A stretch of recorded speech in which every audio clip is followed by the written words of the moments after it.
एक एक आंबा मला असं तर वाटतं हा 300 350चा आहे ना? हा 350 प्लस आहे. नाही ना म्हणता खर्च किती जातो वर्षाला? खर्च वर्षाला 5 ते 5.5 लाख. एवढं मोठं नुकसान आणि जी मदत आहे ती खूप तुटपुंजी आहे. मुंबई पुणे दोन्ही ठिकाणी तुम्हाला आंबा मिळून जाईल. नमस्कार, माझं नाव प्रगट लोके आणि welcome back to my blog. आणि आता आपण आहोत आपल्या देवगडमध्ये आणि देवगडची अशी हापूस आंब्याची बाग आहे. तर तुम्हाला सगळ्यांना माहिती आहे यावर्षी देवगड हापूस आंब्याचं प्रोडक्शन जरा कमीच आहे. कमी म्हणजे काय, खूपच कमी आहे, 10 ते 20%. तर त्याच्यामुळे आता इकडे आपल्याबरोबर योगेश भाऊ आहेत, योगेश इंदुलकर. तर त्यांच्या पण या बागा आहेत आणि त्यांच्या बागेमध्ये आता आपण आलो आहेत आणि इथे पण तोडणी चालली आहे. हे पण शेतकरीच तिथले आणि इथून ना ते आपल्या मुंबई पुण्यामध्ये ना आंबे पाठवतात. ओके, सो तुम्हाला जर घरपोच आंबे हवे असतील तर तुम्ही यांना कॉन्टॅक्ट करू शकता. तर या जरा आता यांची जरा बाग बघूया. आणि बागेमध्ये एक दिसलं मला, जरी एवढी प्रोडक्शन कमी आहे, ओके 10 ते 20%च आहे, पण यांची जी आंब्याची साईज आहे ना तर ती एक नंबर आहे. ओके, सो योगेश भाऊ बघूया तुमचे आंबे. हो हो, सो तुम्ही बघू शकता यांची आंब्याची साईज बघा. फक्त एक एक आंबा मला असं तर वाटतं हा 300 350चा आहे ना? हा 350 प्लस आहे. 350 प्लसचा आंबा आहे. ओके, म्हणजे फळ एकदम यांचं ना खूप मोठं आहे. हे बघा, हे बघा, हे 2 आंबे. आणि आता मला असं वाटतं माझे जर व्हिडिओ तुम्ही रेग्युलरली बघत असाल तर आंबे काढण्याची पण एक पद्धत आहे. याचे जे देठ असतात हे पूर्णच्या पूर्ण काढायचे नसतात, हे अर्धवट देठ ठेवावे लागतात आणि त्यानंतर मग तो पिकत घालायचा असतो आणि ज्यानंतर मग तेव्हा तो पिकतो. ओके, तर त्यावेळी मग तो देठ आपोआप गळून पडतो, नाहीतर मग सगळा जो डिंक आहे ना तो आंब्याच्या सालीवरती पडतो आणि मग खराब होतो. आता आपण मस्तपैकी आंबे काढतो आहे इथे.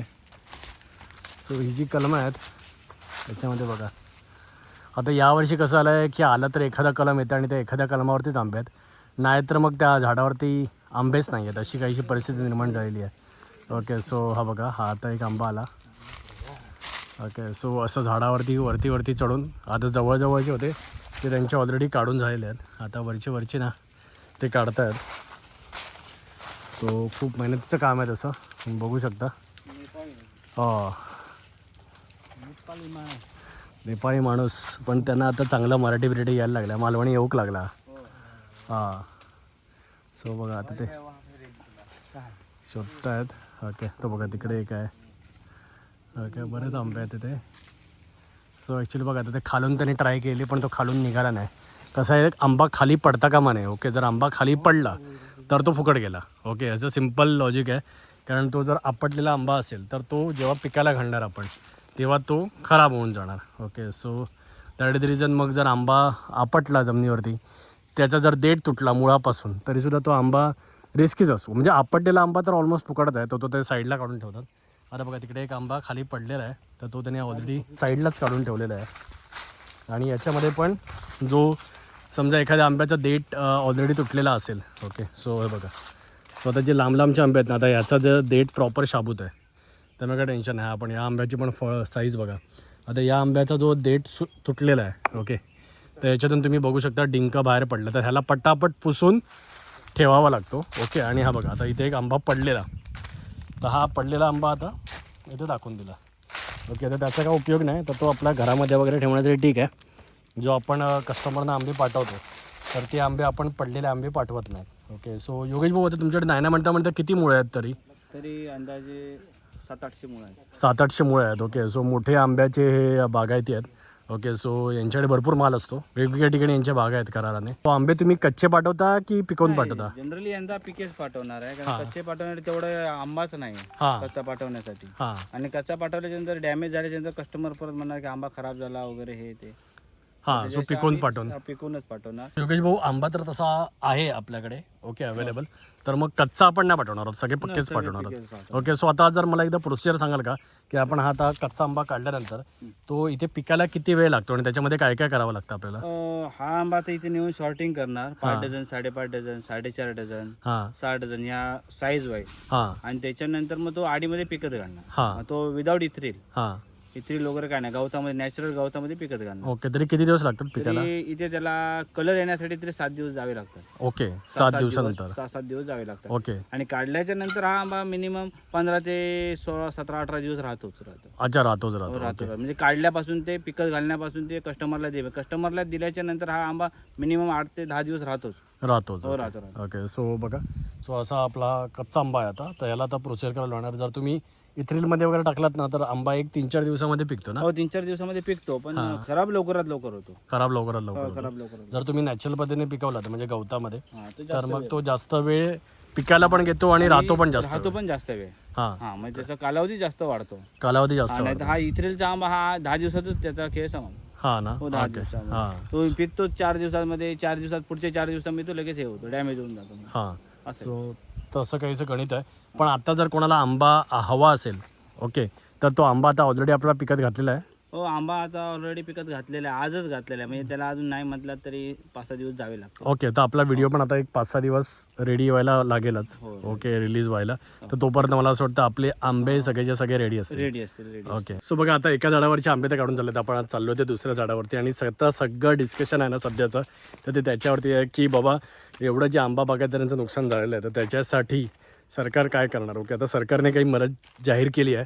जेवढं मला माहिती आहे ते तेवढं आहे की हेक्टरी 22,000 म्हणजे हेक्टर म्हणजे जवळजवळ 2.5 एकर त्याला 22,000 म्हणजे जर 100 मुळं असतील ना तर त्याचे 22,000 म्हणजे 100 मुळांना ना जवळपास मी तर म्हणतो की नाही म्हणता 2 ते 2.5 लाख रुपयाचा फक्त फवारणीचा खर्च आला असेल म्हणजे औषधांचा. त्यानंतर खतं म्हणा, त्यानंतर मजुरी म्हणा. त्याच्यामुळे एक 100 जणांची बागेचा खर्चच तुम्ही म्हणाल ना तर तो 5 लाखाच्या वरती आहे. ओके आणि हातामध्ये उत्पन्न येतं आहे 20,000, 30,000, 50,000 म्हणजे एक जवळजवळ 4-4.5 लाखाचं नुकसान आहे. ओके सो एवढं मोठं नुकसान आणि जी मदत आहे ती खूप तुटपुंजी आहे. त्याच्यामध्ये कसं आहे की कुठे ना कुठेतरी बघा देशावरती जेव्हा दुष्काळ पडतो वगैरे तर त्यावेळी सरकार कर्जमाफी देते.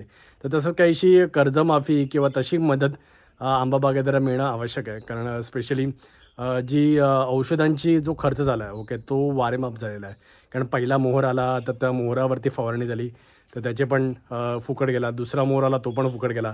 आता या तिसऱ्या मोहरचे आंबे आपण प्रत्येक मोहरला फवारणी तर करावी लागते मोहर टिकून ठेवायला किंवा जी आपली छोटी बिटकी असते म्हणजे कैरी तर तिला टिकून ठेवायला प्रचंड मेहनत आहे आणि प्रचंड इन्व्हेस्टमेंट पण आहे आणि हातामध्ये आता काय उरत नाही आहे आणि हे आता सायकलच चालू झालेलं आहे. सो कुठे ना कुठेतरी याच्यावरती ना लाँग टर्म पण विचार झाला पाहिजे आणि शॉर्ट टर्म पण विचार झाला पाहिजे. तर या आता जरा काही आंबे त्यांनी काढून ठेवलेले होते जसं मी तुम्हाला बोललो तर ते दाखवतो. बघा इथे आता अजून एक आंबे मस्तपैकी काढून ठेवलेले आहेत. ओके सो एक जी गोष्ट मला जाणवली की यांच्याकडे जे आंबे आहेत ओके तर त्यांची साईज बघा फक्त हा बघा ना खतरनाक मस्तच ना. सो मला असं वाटतं यांच्याकडे मोठ्या साईजचे पण ज्यांना आंबे हवे असतात तर त्यांनी ते मागू शकतात कारण प्रत्येक आंब्याच्या झाडाला साईज चांगलीच आहे. योगेश भाऊ आता जेव्हा आंबे आता लागले आहेत आता काढून झाले की त्यानंतर मग नवीन सीझनची सुरुवात होते तर तेव्हापासूनची म्हणजे मेहनत कशी असते. मेहनत म्हणजे सीझन संपला आंब्याचा संपला की त्याच्यानंतर पहिली पाऊस जेव्हा पडतो त्याच्यानंतर आपली खताची हे चालूच होते. खत टाकणे वगैरे बेननी म्हणा कलमांच्या मुळातली घाण वगैरे काढून पालापाचोळा टाकून ते खत निर्माण करून ती सगळी प्रोसेस चालूच होते गणपतीपर्यंत.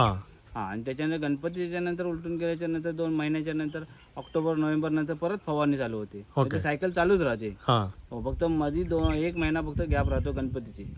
बाकी काही बागेमध्ये हे नाही काम कंटिन्यू काम चालू साफ करणे म्हणा काय खत घालणे म्हणा किंवा काय बांधी काढणे वगैरे कलमांची निगा ठेवणे. बांधी काढणं म्हणजे काय बांधी असतात कलमांना बांधी म्हणून एक वेगळ्या प्रकारचं एक झाड असतं ते कलमांच्या वरती डायरेक्ट वरतीच ते येतं फांदीवरती मग ते कट करावं लागतं. ते कट नाही केलं तर मग फांदी पुरी डॅमेज करून टाकते. ओके हो त्याच्यामुळे साल बांधी म्हणा ते मी तुम्हाला दाखवेन आता हे या बागेतली सगळी काढून झालेली आहे असेल तर कुठे तर दाखवतो तुम्हाला कशा प्रकारे डॅमेज करतं ते. ओके सो म्हणजे तुम्ही मला सांगा की एक 100 मुळांची जर बाग असेल ओके तर त्याला नाही म्हणता खर्च किती जातो वर्षाला. खर्च वर्षाला 5 ते 5.5 लाख 5 ते 5.5 लाख जसं मी आता बोललो अंदाज केलेला की त्याच्यामध्ये सगळंच आलं औषधं आली त्याच्यामध्ये खतं आली त्याच्यानंतर मग लेबर ठेवावा लागतो कारण माकडांचा इथे आपल्याकडे खूप त्रास आहे. ओके सो आपल्याला लेबर ठेवावं लागतात. तर बघा एकरी 5-5.5 लाख रुपये खर्च आहे आणि आज यावर्षी तर उत्पन्न म्हणजे लाख रुपये पण येईल याची काही गॅरंटी नाही आहे. गॅरंटी 50,000 रुपये होताना मुश्किल 50,000 होताना मुश्किल आहे. ओके तर त्याच्यामुळे हेक्टरी जी 22,000ची मदत कुठे ना कुठेतरी दिलेली आहे ती खूपच अपुरी आहे. खूप म्हणजे खूपच अपुरी आहे.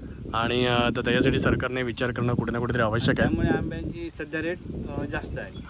रेट जास्त आहे कारण गेल्या वर्षीच्या तुलनेत यावेळी 3,000 आंबे मिळतो ते यंदा 6,000 आहे. डबल रेट आहे. ओके सो बघा अशा प्रकारची सध्या आंब्याची परिस्थिती आहे पण तरीसुद्धा आता 800 मुळं आहेत आपल्याकडे. ओके, सो आता आपल्याकडे तर एप्रिल आणि कधी मे पर्यंत, मेच्या किती तारखेपर्यंत, आंबा आपल्याकडे मे 10 पर्यंत आंबा आहे. ओके, सो योगेश भाऊंचा नंबर तुम्हाला स्क्रीनवरती दिसत असेल.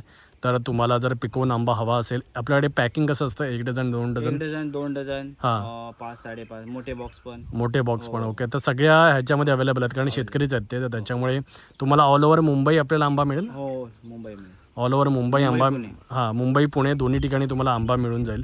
ओके, आणि डायरेक्ट यावेळी शेतकऱ्याकडून घ्या, प्रिफर करा आंबा घेण्याचं, कारण तुम्हाला माहिती आहे की जर तुम्ही आधीच ऑलरेडी शेतकरी रसा तळायला गेलेला आहे, मोठ्या प्रमाणात नुकसान झालेलं आहे, तर डायरेक्ट शेतकऱ्यांकडून तुम्ही यावेळी आंबे घेतलात तर त्यांना 4 पैसे पण मिळतील.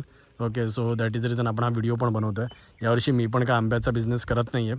सो माझे पण जे क्लायंट जा हा व्हिडिओ बघताय तर त्यांनी पण आपले योगेश भाऊंना कॉन्टॅक्ट करू शकतात आणि त्यांनी योगेश भाऊंकडून ते आंबे घेऊ शकतात. ओके, सो आता योगेश भाऊ, आता हे आपण आंबे काढले तर आता मी चढून आलो, जवळपास आपण 1-1.5 किलोमीटर तरी चालत आलो घाटीवरून पूर्णच्या पूर्ण. आता हे आंबे आपण रोज असे तोडायला येतो, रोज तोडायला येतो, परत तेवढेच चालत परत खाली घेऊन जावे लागतात. म्हणजे याच्यामध्ये तुम्ही इमॅजिन पण करू शकत नाही मुंबईत राहणारा माणूस की याच्यामध्ये किती मेहनत आहे. ओके, आणि पूर्ण वर्षभराची मेहनत, आणि त्यानंतर मग असं काहीतरी झालं की उत्पन्न पण येत नाही.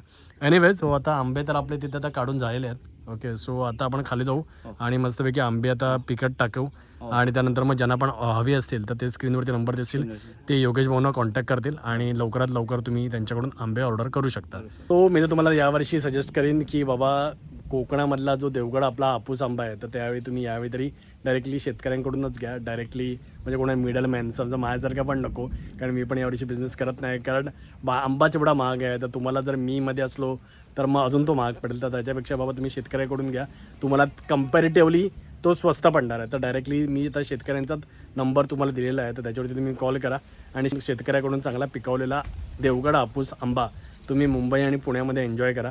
आणि जर तुम्हाला व्हिडिओ आवडला असेल तर प्लीज लाईक करा, शेअर करा आणि आपल्या चॅनलला सबस्क्राईब करून बेल बटन दाबा. धन्यवाद.